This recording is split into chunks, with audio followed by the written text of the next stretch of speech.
Wow. I mean, January has like come and gone. It is the 31st. Right? Um, Tomorrow is the Chinese New Year.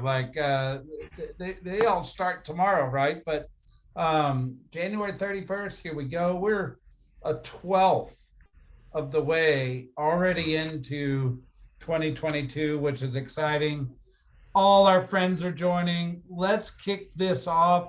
Mark, give me your take. Like what's the industry doing right now? Give me the the mountaintop view. Yeah, I think in general, the market is pretty much doing what it's done.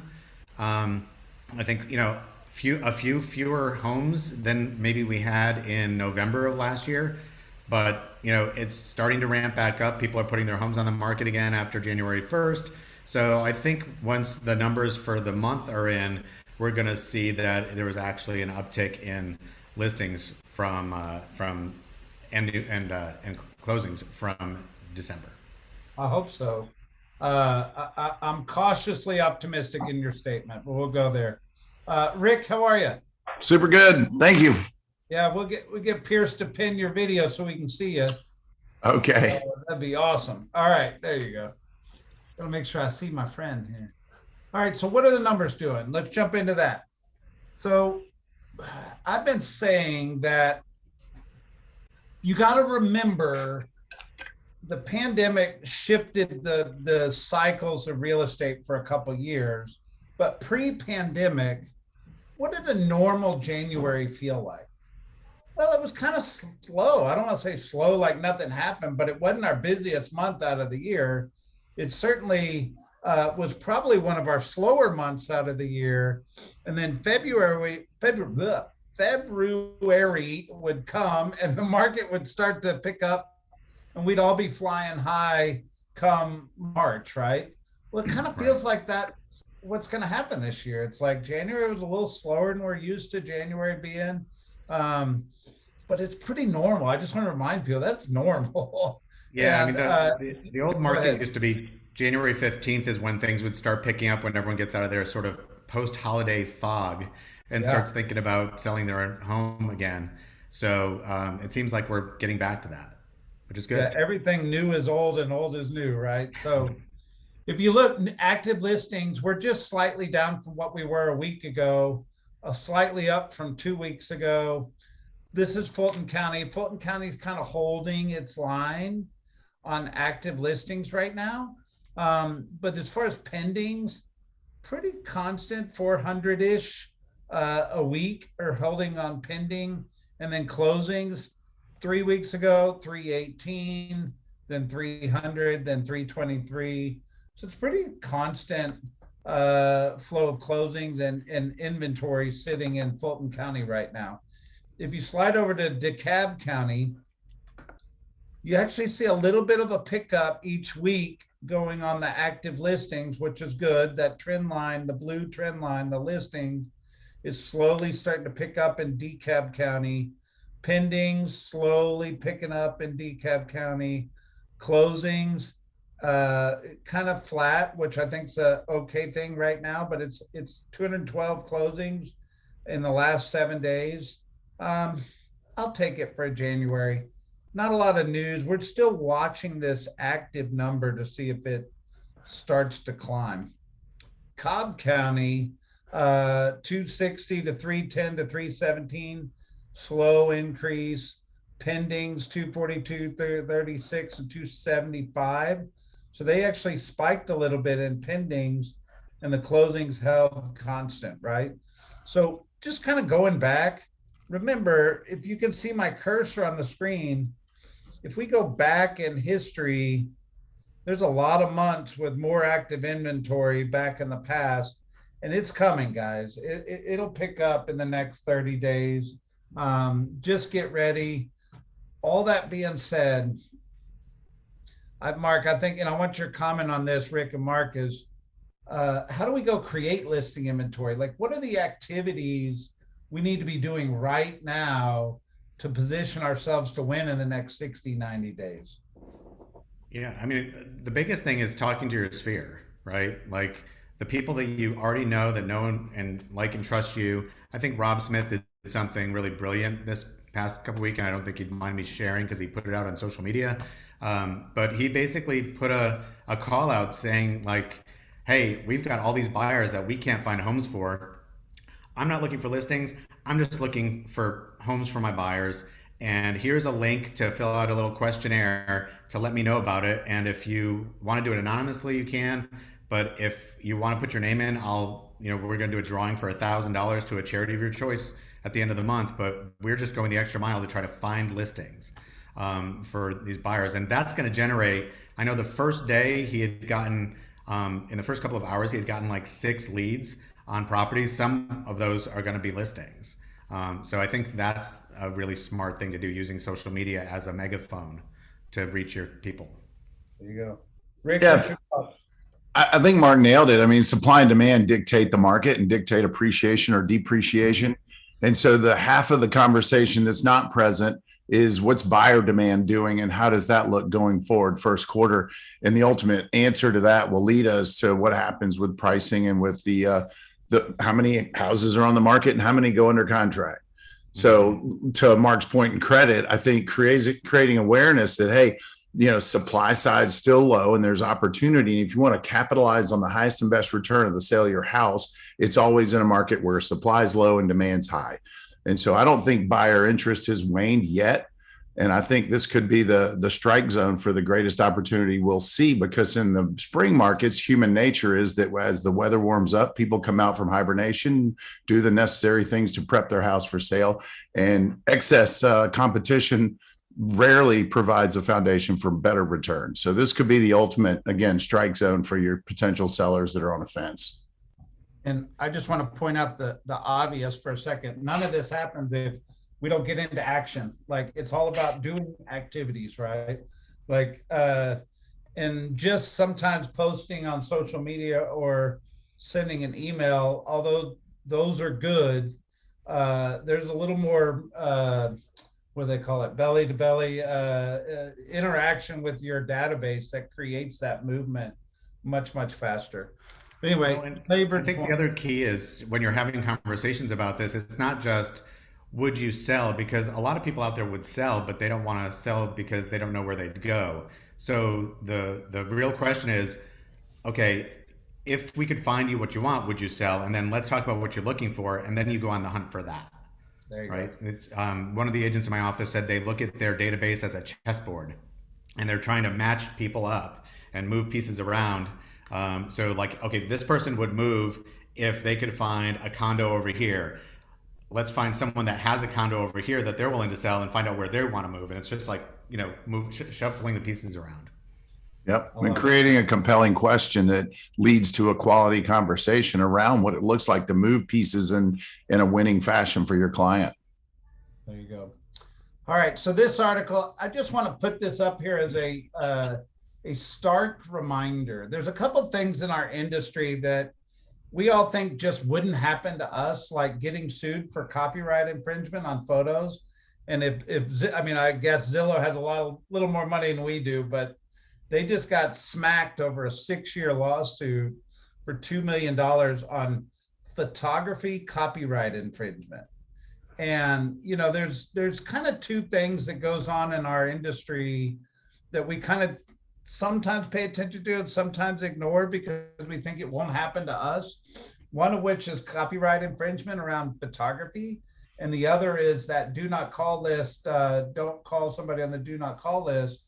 And it's just a reminder that there's those things in our industry you just got to pay attention to. And photography copyright is certainly one of them, even if you're the big bad Zillow. Any comments on that, gentlemen? I think it speaks for itself. Yeah, I just thought it was funny that $2 million figure, when you look at it, it's only a few bucks per, it's like a couple $100 per photo, but there were so many that it was a huge violation. Yeah, and I think with the social media day and age and the digital media we're all in, you just got to be real careful with content and copyright. And you have to be real careful not Googling an image. Photos. We have to be careful not to just Google an image and do something too. We had one of our agents got approached and he put like a picture of the Atlanta skyline on his realtor.com page 8 years ago. Yeah. Not even thinking about it, but it was a copyrighted photo that they came after him with. So like Well- if you're listing a condo and there's, or something with common amenities, make sure they are your pictures. You took them, or you could get hit with it, and you get hit hard when they do it. Yeah. Well, So there's let's put that there's way. actually a person in Atlanta, and I don't have her name, nor would I say it aloud on a published, but there is a person who has made a living out of publishing common area photographs for communities, neighborhoods, parks, and literally she sits and waits to strike on agents who utilize her photographs, and she's got a law team that's on call. And I recall one of the penalties was in excess of $10,000 to a particular agent. So There's Take always your- a lawyer that'll pick this up, won't they? well, it's low fruit. I mean, it's black and white, really, at the end of the day. It's either yours or it's not. Yeah. Anyway, we'll move on. Just good reminder. Okay, Hey, I'm going to Brett. do my best. Yeah. Real quick, Brett, Shelly's asking where to get the stats that we had earlier. Where's that website? What's it called? TheRealEstateStats.com. There you I go. tried to make it as simple as possible. Well played, sir. TheRealEstateStats.com. Okay, so I'm going to do my best to explain this.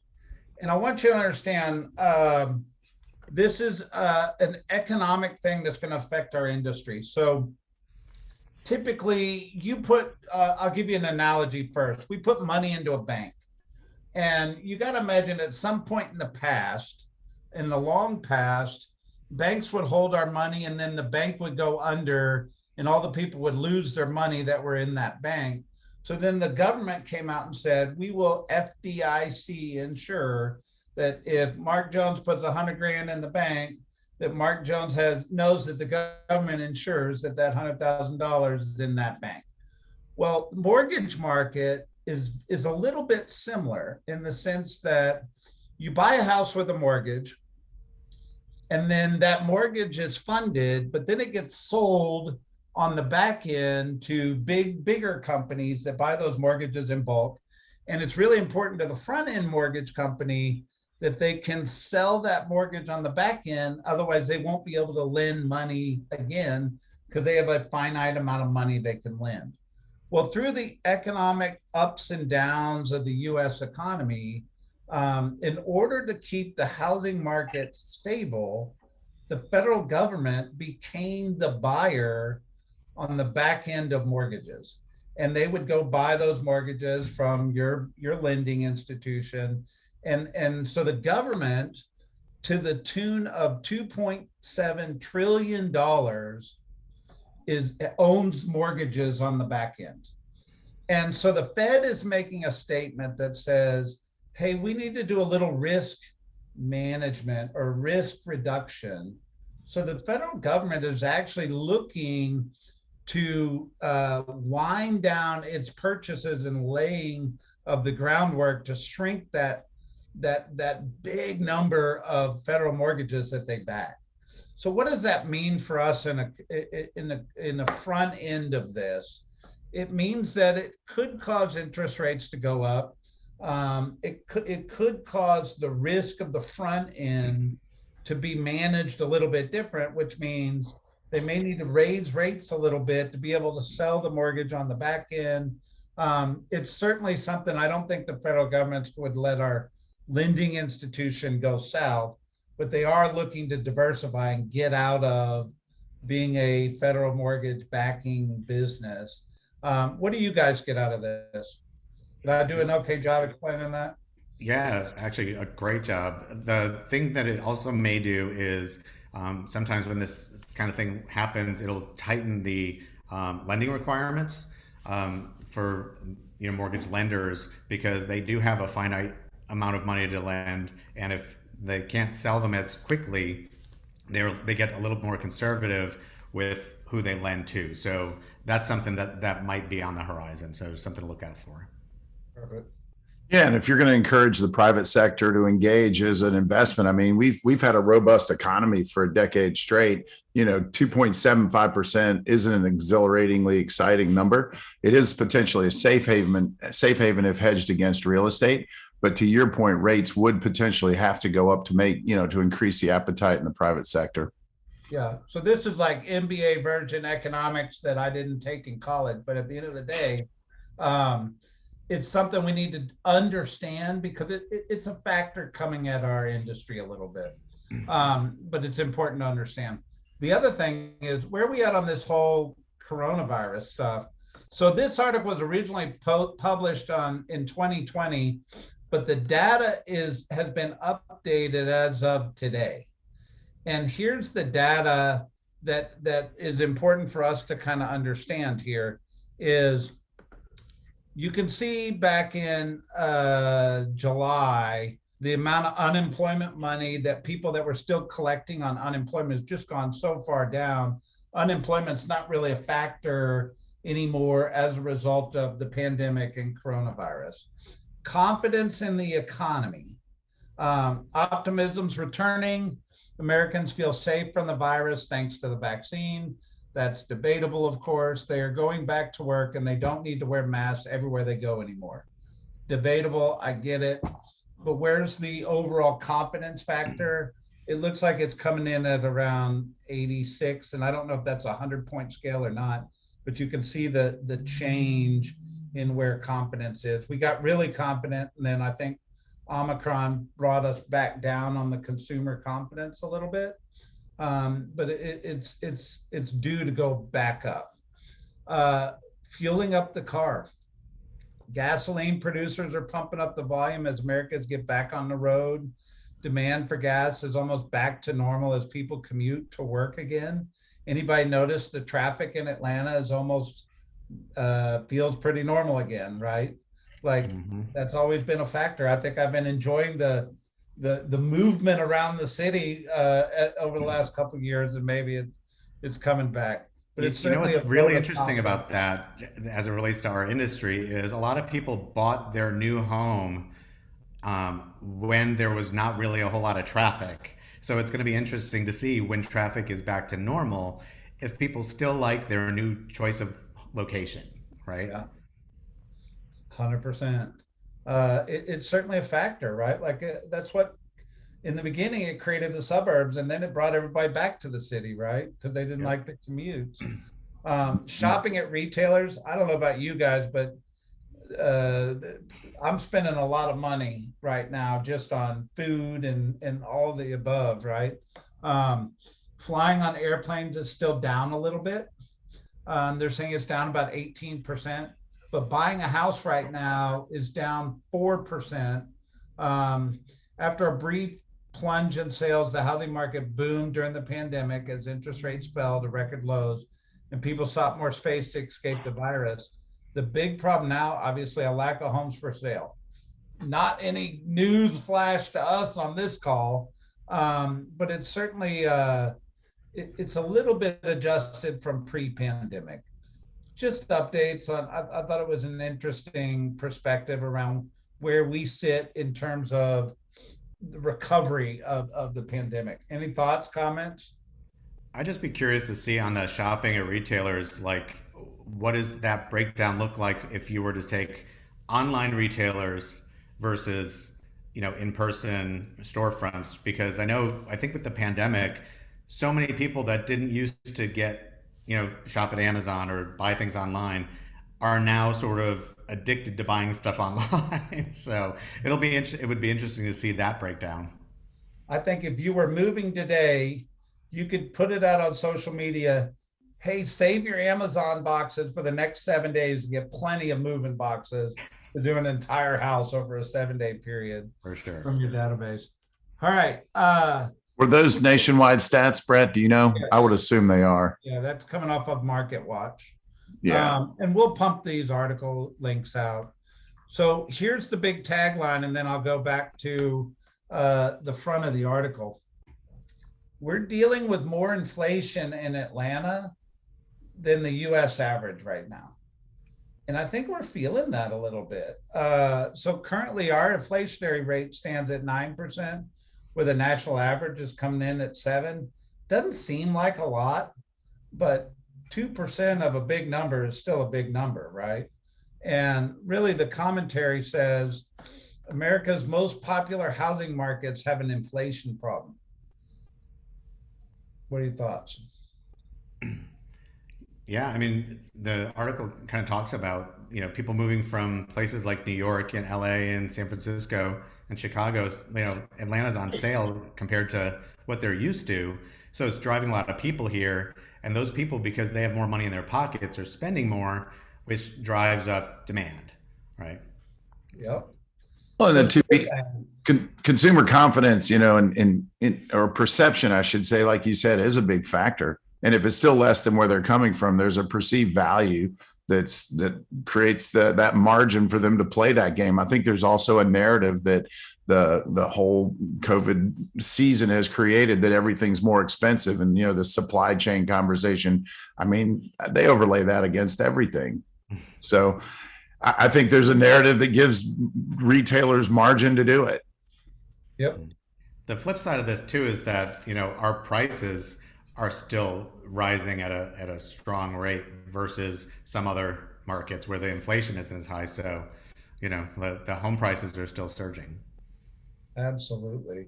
I mean, it's a double-edged conversation, right? Like people coming from a California or New York are like, hey, I want to move to Atlanta. The cost of living's great there. I can get a great house for the price I don't have to pay here. And because of that movement or that migration, it raises everything for all the people that live here.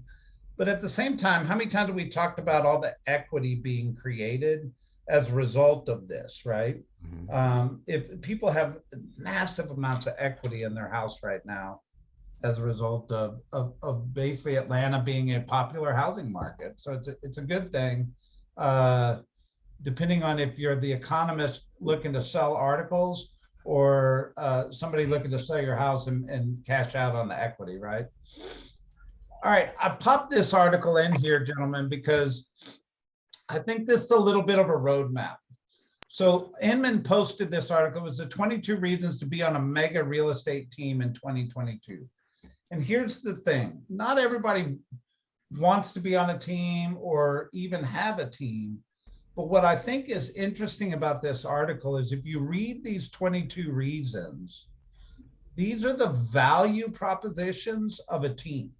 So whether you are on a team today and or you have aspirations of building a team someday or looking to revamp the value proposition of your current team, here's the 22 points of value for a team: visibility, training, leads, overhead, camaraderie, work-life balance, support, focus, system, service, marketing, specialization, knowledge, conversion, stability, HR, profitability, teamwork, accountability, practicality, so scalability, and mobility.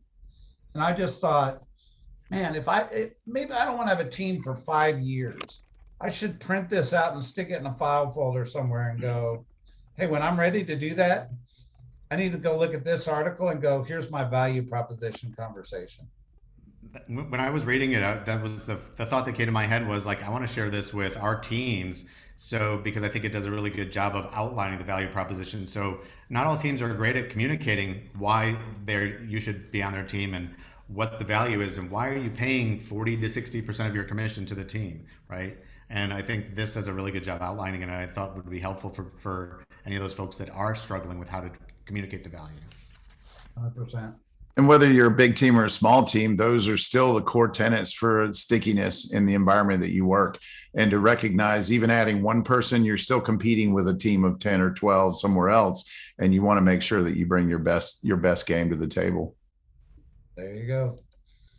So, Atlanta Business Chronicle says Atlanta home prices continue record acceleration, bucking national trend. They're still posting articles about November, which I get. They get the data late. But at the end of the day, we keep talking about this percentage number and it keeps changing. So I don't know what you quote, but I'm quoting 20% in most metro Atlanta areas of price appreciation year over year. I think most economists are saying most of metro Atlanta is in the 20% range. There's certain pockets that might have come in at 15. There's probably certain pockets that might have come in at 26%. But at the end of the day, it's a interesting stat to talk about around what is our true price appreciation. Mhm. So, I mean, that's what our data will point to directly. That's the gift in having, quantified, strategic, specific numbers that we work with, and why you should know your numbers, because it's still a local market conversation. Just because Atlanta says 21, if your neighborhood's 10, you need to be, as the real estate expert and economist of choice, you need to be very specific and strategic in how that story lands with a potential client. So I'd say know your local market, recognize big numbers are just metrics for comparison.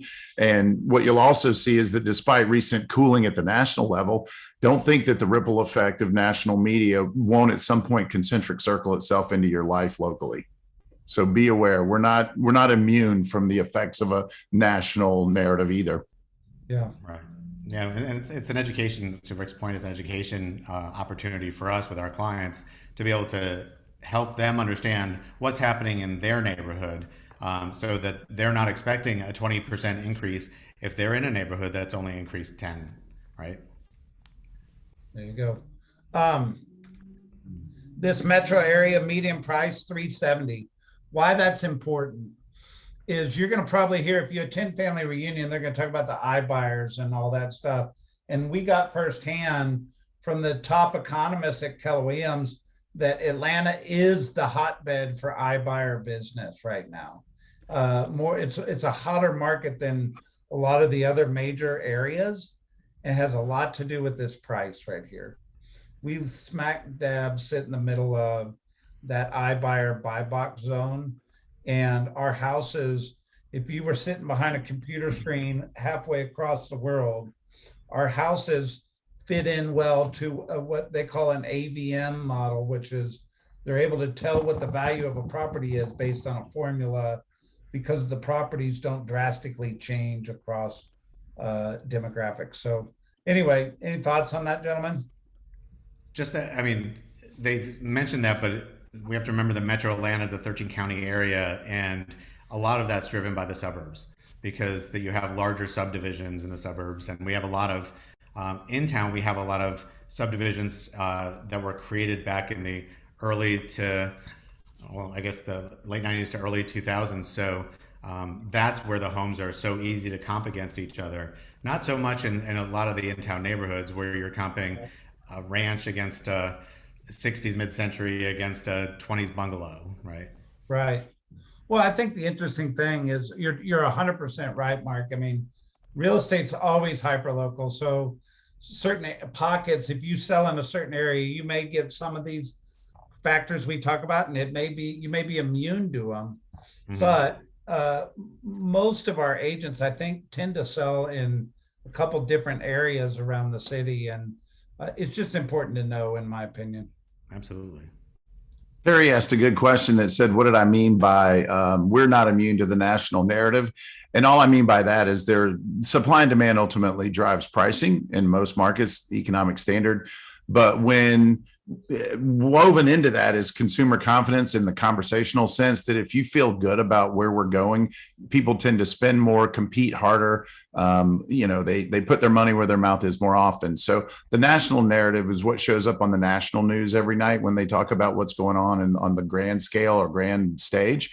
And then you've got the metro news, which is kind of the local news. And then the micro news is your street and your neighborhood. And so recognizing that news from any of those three sources will impact the confidence, a buyer's confidence, and buyer confidence is paramount to competing offers and opportunity and people's willingness, again, to take risks. There you go. Well, we are in and out. It is 3:00. That is your Monday industry update. And here's a little Thai Verdes for you on the way out. Guitar sounds so good. Thanks, guys. Thanks, guys. Good to see everybody.